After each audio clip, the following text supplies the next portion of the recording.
लोगों से नीतीश कुमार मिले हैं जो चुनाव लड़ना चाहते हैं। कल राबड़ी आवास में खूब बवाल हुआ है। कोई काम नहीं किया, एकदम सब खत्म है एकदम। जब अपने लोग ऐसे नाराज, क्या करेगा एनडीए का प्रत्याशी तो छक्का छुड़ा देगा। आप तो राम पर सवाल उठाने वाले थे ना, तुलसीदास पर सवाल उठाने वाले लोग थे, तो ये दुर्गा पूजा पंडाल में कहाँ से घूम रहे हैं। तेजस्वी कर रहे हैं, नौकरी दिला रहे हैं, आई लोग आग लगा रहा धीरे से बयान से। ई कोने फतेह बहादुर, क्षेत्र का विकास क्यों नहीं हुआ, लोग अब हिसाब मांग रहे हैं। जेडीयू और बीजेपी के सार जो है अलग अलग कैसे हो गए कि जदयू बड़ा भाई रहेगा, हाँ इस चुनाव में रहेगा, और भाजपा किसी भी स्थिति में जदयू से पंगा नहीं लेना चाहती है। पनोरमा ग्रुप, जो सोचता है वो करता है। खबरें विद न्यूज हार्ट में आप सबका बहुत बहुत स्वागत है। मैं हूं आपके साथ अस्मी सराफ और इस वक्त हमारे साथ मौजूद है न्यूज हार्ट के सीनियर जर्नलिस्ट चंदन झा। बहुत बहुत स्वागत है सर आपका। धन्यवाद अस्मी। सर, कल राबड़ी आवास में खूब बवाल हुआ है, खूब हंगामा हुआ है। वहाँ के जो स्थानीय लोग हैं राबड़ी आवास में पहुँच गए और घुसकर उन्होंने जो एक विधायक है सतीश कुमार नाम के, उनके खिलाफ नारेबाजी की है, विरोध किया है। तो ये जो पूरा मामला है वो बताइए।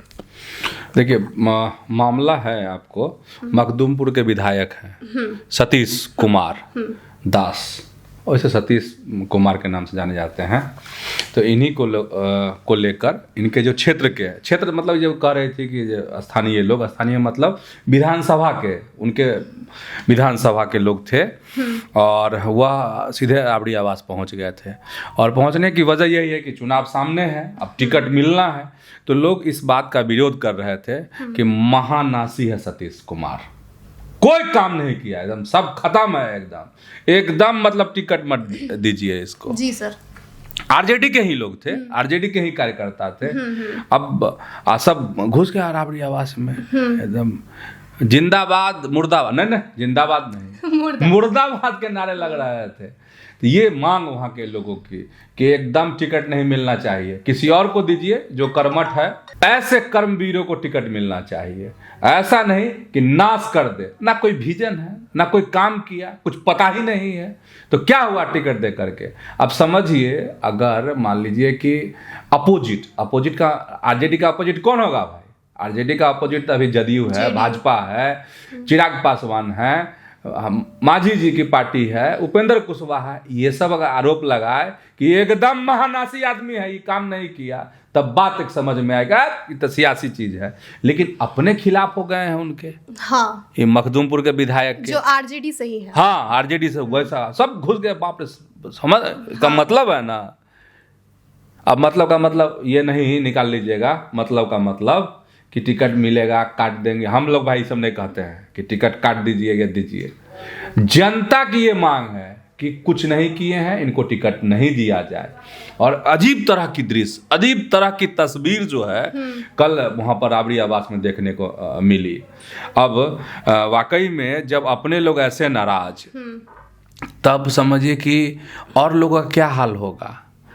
और ऐसे लोगों को अगर टिकट मिल जाता है तब तो क्या करेगा एनडीए का प्रत्याशी तो छक्का छुड़ा देगा। हाँ, हैं? हाँ। कि बताइए, याद दिलाएगा ना कि देखिए यही विधायक जिसके लिए इनके पार्टी के कार्यकर्ता है, इनके लोग ही जा करके वहाँ लालू जी से, तेजस्वी से और राबड़ी देवी से कहने लगे कि इसको टिकट मत दीजिएगा। तो ये है नाराजगी है जनता की इनसे, और इनके अपने ही नाराज हैं, और लगातार विरोध अभी विरोध चला ना भाई। वो प्रोफेसर चंद्रशेखर थे, बिहार के शिक्षा मंत्री हुआ करते थे, और रामायण की चौपाई में से ढूंढते थे ये गड़बड़ है, ये है, ठीक है, रामचरितमानस में से। हाँ सर। उनको धर लिया सब। इस बार गए दुर्गा पूजा में अपने ही क्षेत्र में मधेपुरा गए, तो सब पकड़ लिया, बोले कहाँ ये दुर्गा पूजा पंडाल है, इसमें कहाँ से आप चले आए? आप तो राम पर सवाल उठाने वाले थे ना, तुलसीदास पर सवाल उठाने वाले लोग थे, तो ये दुर्गा पूजा पंडाल में कहाँ से घूम रहे हैं? अब बोलती बंद, लगे दांत निपोड़ने वहीं पर। प्रोफेसर चंद्रशेखर दांत निपोड़ दिए, दांत बोले दांत निपोड़ने से जाइए लौटिए, भागिए यहाँ से, सब भगा न दिया वहां से उनको। अच्छा। तो ये राजद के जो विधायकों का हाल जो है अभी बेहाल है। जनता सवाल जो है पूछ रही है कि आपने क्या किए 5 साल में, तो अब जिनके पास हिसाब है उस हिसाब दे रहे हैं, जिनके पास हिसाब नहीं है बेहिसाब हो गए हैं, और वो लोग अपना क्या दांत खिसोड़ते हैं। तो आप समझ जाइए कि आप उस समय में बाप रे महा लफड़ेबाज आदमी कौन, ये प्रोफेसर चंद्रशेखर। अच्छा। तेजस्वी का दावा है ना कि हम 17 महीने रहे उप मुख्यमंत्री, तो इतने लाख लोगों को नौकरी दिलवाई हमने, ऐसे हुआ नीतीश कुमार पर प्रेशर डाल के जैसे भी हुआ। तेजस्वी कर रहे हैं, नौकरी दिला रहे हैं, आई लोग आग लगा रहा धीरे से बयान से, ई आए कौन है फतेह बहादुर। अच्छा। ठीक है, तो ये हाल है। अब हाल है तो लोग बेहाल कर रहा है। तब समझ जाइए कि आरजेडी के कुछ विधायकों का जो इस बार ये होगा, लोग बहुत नाराज हैं। उसी में से ये मखदूमपुर वाले भी विधायक हैं।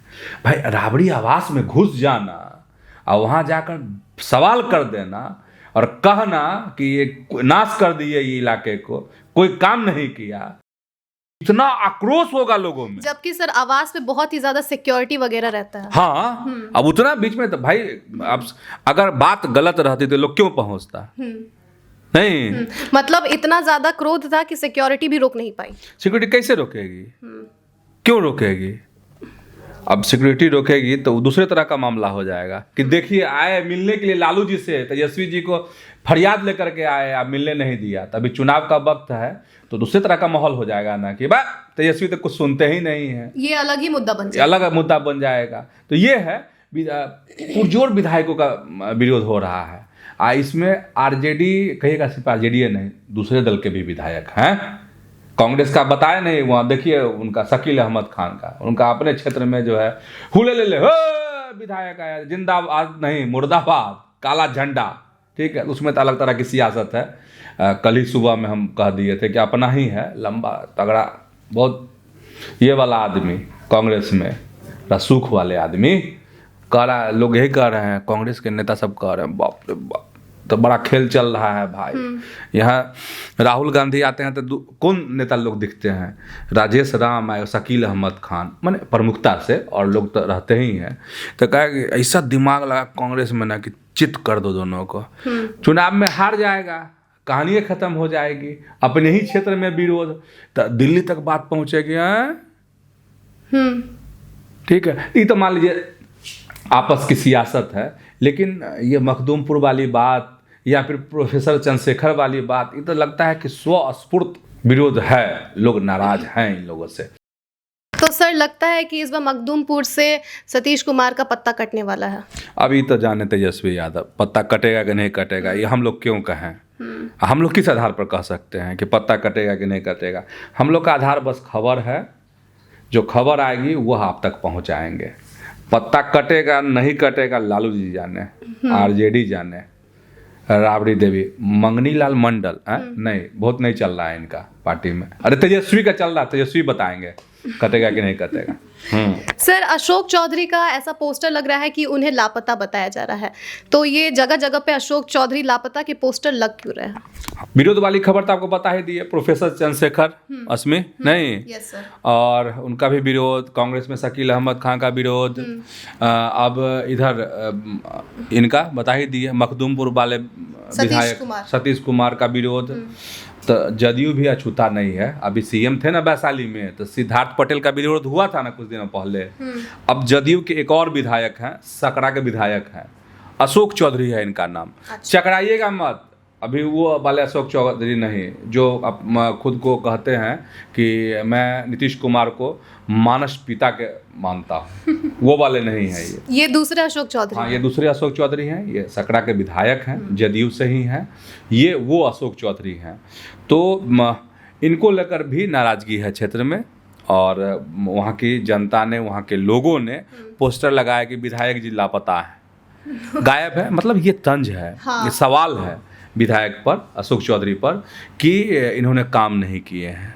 विधायक सुन नहीं रहे हैं जनता की बात। हाँ, अब तो सुनने का वक्त भी खत्म हो गया ना, अब तो चुनाव सामने है, तो अब है कि भाई आपने काम क्यों नहीं किया, आप 5 साल में सुने क्यों नहीं, सड़कें क्यों, जैसे अब लोग कह रहे हैं 5 साल में कोई काम नहीं हुआ, सड़क टूटी रही, जो है माननीय गायब रहे, इस तरह के पोस्टर में लिखे गए हैं बात। तो मतलब लोग दुखी हैं कि आखिर क्षेत्र का विकास क्यों नहीं हुआ? लोग अब हिसाब मांग रहे हैं। अब ये जाएंगे, अब ये क्या कहने जाएंगे? नेताओं की एक बड़ी बोली है आजकल। ये नेता क्या कह रहे हैं पता है? क्या? नेता कह रहे हैं कि हम तो मजदूरी मांगने आए हैं अपनी जनता से, हमने 5 साल जनता की सेवा की, हमको मजदूरी दे दीजिए। अब जाते हैं ना नेताजी सब मांगने के लिए घर घर, जाएंगे कि नहीं जाएंगे अभी वोट मांगने के लिए? तब नेता भी तेज ना, नेता से कोई ज्यादा तेज है? नहीं, ये कि वोट दीजिए, हम मजदूरी किए हैं आपका, हमको उसका इनाम दीजिए। ठीक है, नेताजी सब यही ना कह रहे हैं। हैं? यहाँ लोग कह रहा है कौन मजदूरी की है ये अशोक चौधरी। तो नाराजगी है, और ऐसे नाराजगी भाजपा में भी है। बहुत ऐसे विधायक हैं भाजपा में कि कुछ नहीं, बस पटना पकड़े रहे, थोड़ा और ज्यादा होशियार हैं तो दिल्ली, अब उससे भी ज्यादा होशियार तो गोवा। समझे? तो समझ जाइए, मिजाजी विधायक हैं भाजपा में। सीट का नाम लें कि अभी नहीं लेंगे, आने दीजिए वक्त, बताते हैं कि मिजाजी विधायक कौन कौन है जदयू में और भाजपा में, जिन्होंने काम नहीं किया है जमीन पर। तो विरोध है, सिर्फ आरजेडीए में मत समझिएगा कि आरजेडीए में विरोध है। ऐसे लोगों को जीतने में बहुत परेशानी होगी अगर टिकट मिलता है। अब नीतीश जाने, नीतीश जी के खबर बताएं। हाँ सर। हाँ सर, बताइए ना। बताइए देते हैं। नीतीश जी जो हैं अब 2 दिन में परसों 300 प्रत्याशियों से, जिनके दिल में चाहत है कि टिकट मिले, हम चुनाव लड़े, 300 प्रत्याशियों से मिले। कल 500 प्रत्याशियों से मिले। वाह क्या गति है साहब! 300 और 500 800 लोगों से नीतीश कुमार मिले हैं जो चुनाव लड़ना चाहते हैं।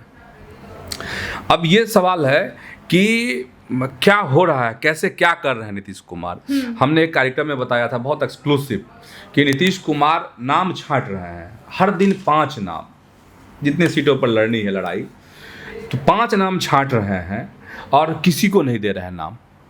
माने होता है ना कि लीजिए ललन बाबू धर लीजिए आप ये नाम, लीजिए संजय झा आप ये नाम पकड़ लीजिए, अशोक चौधरी जैसे कहते हैं कि मानस पिता हैं मेरे, तो ले लीजिए आप अशोक चौधरी जी, आप पॉकेट में रख लीजिए। हैं ना, सब एकदम बंद डायरी में है। मुख्यमंत्री का डायरी कौन छुएगा? कोई नहीं छू सकता। तब किसी की हिम्मत है डायरी छुएगा? तो 500 एकदम 1 to 1 बातचीत। जितने लोग मिल रहे हैं सबसे बातचीत नीतीश कुमार की 1 to 1, जो दाएं बाएं रहेगा, लेकिन कुछ नहीं, सीधे मुख्यमंत्री बात कर रहे हैं। अब टिकट किसका मिलता है वो तो नीतीश को, वही तो भांप रहे हैं, अभी मीटर लगा रहे हैं। हाँ सर। नहीं कि कितना कौन पानी में है, किसको टिकट देना है, ये कर रहे हैं नीतीश कुमार। 2 दिनों से ये चला है नीतीश कुमार का। अब फिर अगर कोई अपडेट आएगी खबर इसमें तो बता देंगे। 5 नाम लेकिन एक्सक्लूसिव है। हाँ सर। अच्छा सर, जेडीयू को बड़ा भाई के तौर पर देखा जाता है एनडीए में, लेकिन कल दिलीप जायसवाल ने कुछ ऐसा कह दिया जो बहुत ही ज़्यादा विवादित था। उन्होंने कह दिया कि कोई छोटा भाई कोई बड़ा भाई इस बार चुनाव में नहीं होगा। तो मतलब जेडीयू और बीजेपी के ऐसे विचार जो है अलग अलग कैसे हो गए? हाँ, ये बड़ा सवाल है कि ये विचार कैसे होगा। ये थोड़ा टेस्ट फायर किए होंगे दिलीप जायसवाल, प्रदेश अध्यक्ष हैं भाजपा के, टेस्ट फायर किए कि जरा सा देखिए, नेता जब बयान देते हैं उसमें भी ऊपर के लोग अगर बयान देते हैं तो उसके मायने होते हैं। दिलीप जायसवाल ने अगर ऐसा कुछ कहा है तो ऐसे नहीं कहे होंगे, ये कहीं का इशारा होगा। कहीं का कहाँ का इशारा होगा भाई? दिल्ली का इशारा होगा कि जरा देखो एक बयान दीजिए, देखिए किस तरह की प्रतिक्रिया आती है। तो जांचने की कोशिश है सामने वाले को, मतलब जदयू को नापने की कोशिश होगी कि जदयू क्या रिएक्ट करता है। रिएक्शन भी है ना इसमें, तो इसमें यही है। अब चूंकि सीटों का बंटवारा होना है, दिन करीब आ रहे हैं, बातचीत चल रही है, धर्मेंद्र प्रधान ने इसकी पहल भी शुरू कर दी है, सीएम आवास जा करके मुख्यमंत्री से मुलाकात करके। अब आधिकारिक चीज़ें अब होने वाली है, फाइनल होने वाली है, इसलिए जरा सा एक फायर मारे ये कि देखते हैं क्या रिएक्शन आता है। कहीं मतलब सोई हुई स्थिति में तो जदयू नहीं है, ये मुझे लगता है ऐसा। और चूंकि दिलीप जायसवाल जिम्मेदार व्यक्ति हैं, प्रदेश अध्यक्ष हैं, तो इसलिए भी और ज़्यादा मायने है इसका।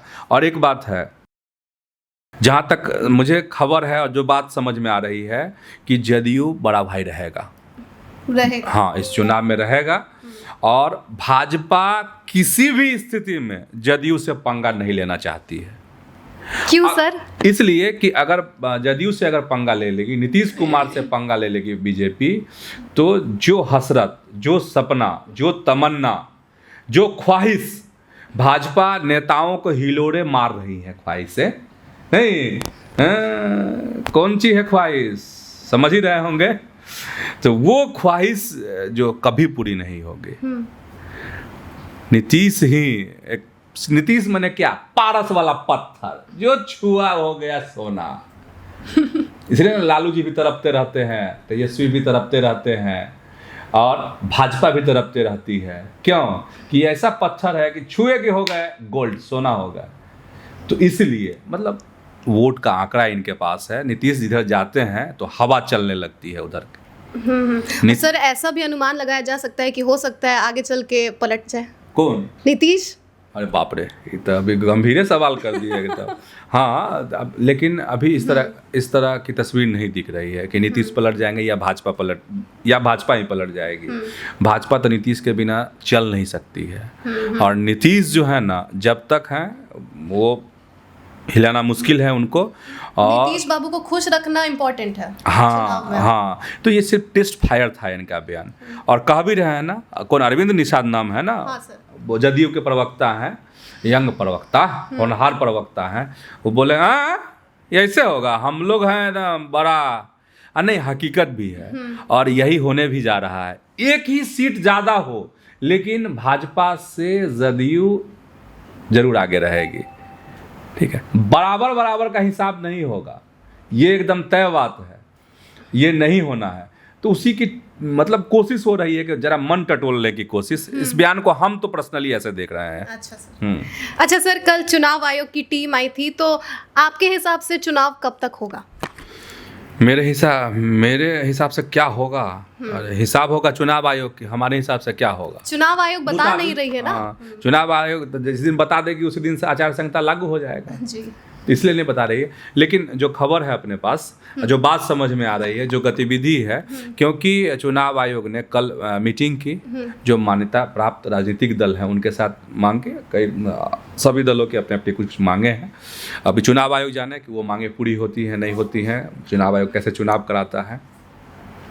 मतलब ये है कि अब तिथि नज़दीक है, बहुत फासला नहीं है। और हमारे पास ये खबर है कि 7 के बाद कभी भी चुनाव की घोषणा हो सकती है, आचार्य संहिता बिहार में लग सकता है।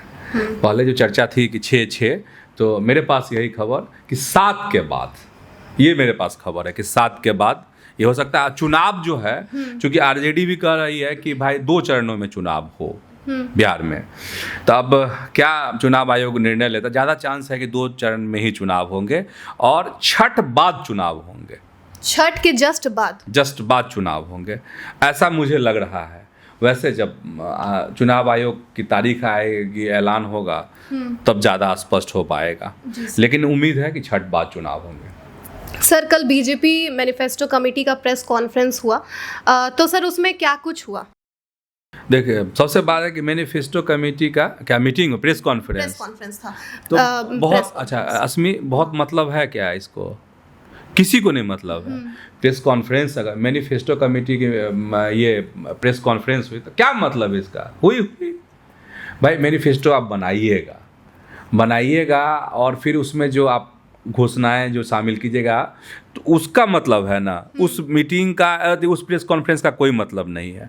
लेकिन बस कहने के लिए चूँकि चर्चा कर दी है, ये सवाल कर दी है, तो उसमें है कि हम यूथ के लिए पर भी फोकस करेंगे, महिलाओं को प्राथमिकता देंगे, गरीबों को ये करेंगे। तो बहुत तरह की योजना, बहुत तरह की घोषणा इसमें शामिल किए जाएंगे, जो लोगों की मांग है वो।